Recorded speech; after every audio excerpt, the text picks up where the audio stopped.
যেটা শুনলে গায়ে কাঁটা দেবে, হৃদয় কেঁপে উঠবে এবং আল্লাহর মহত্ব সম্পর্কে নতুন করে উপলব্ধি হবে। এই ঘটনা শুধু অতীতের কোনো গল্প নয়, এই ঘটনা হলো আল্লাহ সুবহানাহু ওয়া তাআলার সেই মহান শক্তির প্রমাণ যা তিনি তার পবিত্র ঘর কাবাকে রক্ষা করতে প্রয়োগ করেছিলেন। আপনি কি কখনো ভেবে দেখেছেন ৬০,০০০ সৈন্য, ১৩টি বিশালাকায় যুদ্ধের হাতি এবং সেই সময়ের সবচেয়ে শক্তিশালী সেনাপতির মুখোমুখি দাঁড়িয়ে আছে একটি পাথরের ঘর? কোনো সৈন্য নেই, কোনো দেয়াল নেই, কোনো অস্ত্র নেই, শুধু কালো গিলাফে ঢাকা একটি চতুষ্কোণ ঘর যাকে আমরা কাবা শরীফ বলি। এই অসম যুদ্ধে কি হওয়ার কথা ছিল?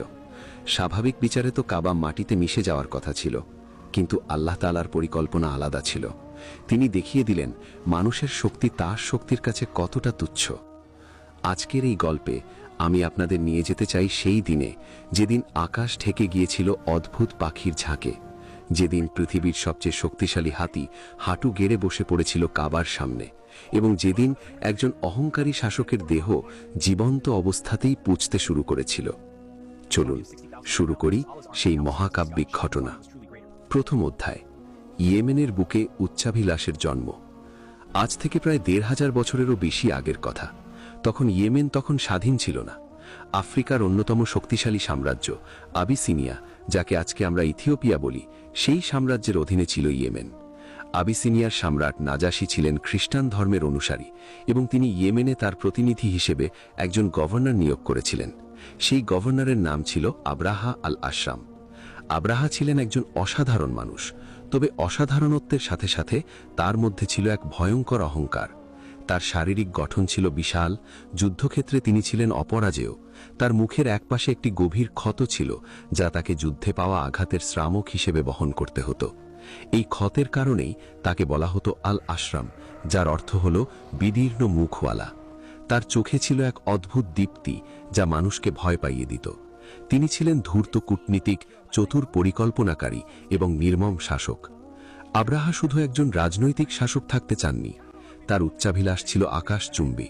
তিনি চাইতেন ধর্মীয় নেতা হিসেবেও নিজেকে প্রতিষ্ঠিত করতে। তিনি দেখতেন প্রতি বছর হাজার হাজার আরব মক্কার দিকে ছুটে যাচ্ছে। তারা যাচ্ছে কাবার তাওয়াফ করতে, হজ পালন করতে। আরবদের কাছে কাবা ছিল তাদের ধর্মীয় জীবনের কেন্দ্রবিন্দু।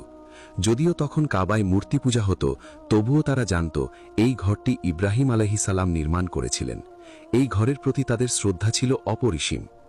আব্রাহা ভাবলেন, যদি তিনি এমন একটি উপাসনালয় নির্মাণ করতে পারেন যা কাবাকে ছাপিয়ে যায়, তাহলে আরবরা মক্কা ছেড়ে তার কাছে আসবে।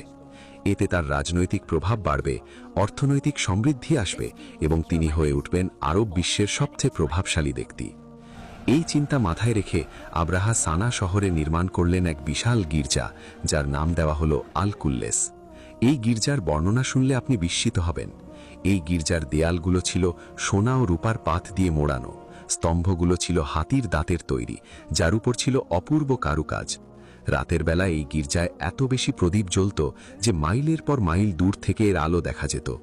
আব্রাহা এই গির্জায় সোনার ক্রুশ স্থাপন করলেন, মূল্যবান পাথর দিয়ে সাজালেন প্রতিটি কোণ এবং সুগন্ধি কাঠ জ্বালিয়ে রাখলেন যেন এর ঘ্রাণ দূর দূরান্ত পর্যন্ত ছড়িয়ে পড়ে। আব্রাহা নাজাশীর কাছে চিঠি লিখলেন। সেই চিঠিতে তিনি লিখলেন, হে মহান সম্রাট, আমি আপনার জন্য এমন একটি গির্জা নির্মাণ করেছি যা এই পৃথিবী আগে দেখেনি। আমি প্রতিজ্ঞা করছি, আমি আরবদের কাবা থেকে ফিরিয়ে এই গির্জায় নিয়ে আসব। কিন্তু আব্রাহার এই স্বপ্ন স্বপ্নই রয়ে গেল। আরবরা এই চোখ ধাঁধানো গির্জার প্রতি কোনো আগ্রহ দেখালো না। তাদের হৃদয় ছিল কাবার সাথে বাঁধা এবং কোনো সোনার গির্জা সেই বন্ধন ছিন্ন করতে পারল না। আব্রাহা অপেক্ষা করতে থাকলেন, কিন্তু আরবদের কাফেলা মক্কার দিকেই যেতে থাকল। তার গর্বের গির্জা প্রায় শূন্যই রয়ে গেল। দ্বিতীয় অধ্যায়, সেই অপমানের রাত এবং প্রতিশোধের শপথ। একদিন সানার সেই জাঁকজমকপূর্ণ গির্জায় অদ্ভুত একটি ঘটনা ঘটল। সকালবেলা যখন গির্জার রক্ষীরা ভেতরে প্রবেশ করল, তারা একটি ভয়াবহ দুর্গন্ধ পেল। খুঁজে দেখা গেল কেউ একজন গির্জার পবিত্র স্থানে মানুষের মলমূত্র ত্যাগ করে গেছে। দেয়ালে লেখা ছিল কিছু অশ্লীল শব্দ। এই খবর যখন আব্রাহার কানে পৌঁছালো, তিনি ক্রোধে অন্ধ হয়ে গেলেন। তিনি তদন্ত করে জানতে পারলেন এই কাজ করেছে কিনানা গোত্রের এক আরব যুবক।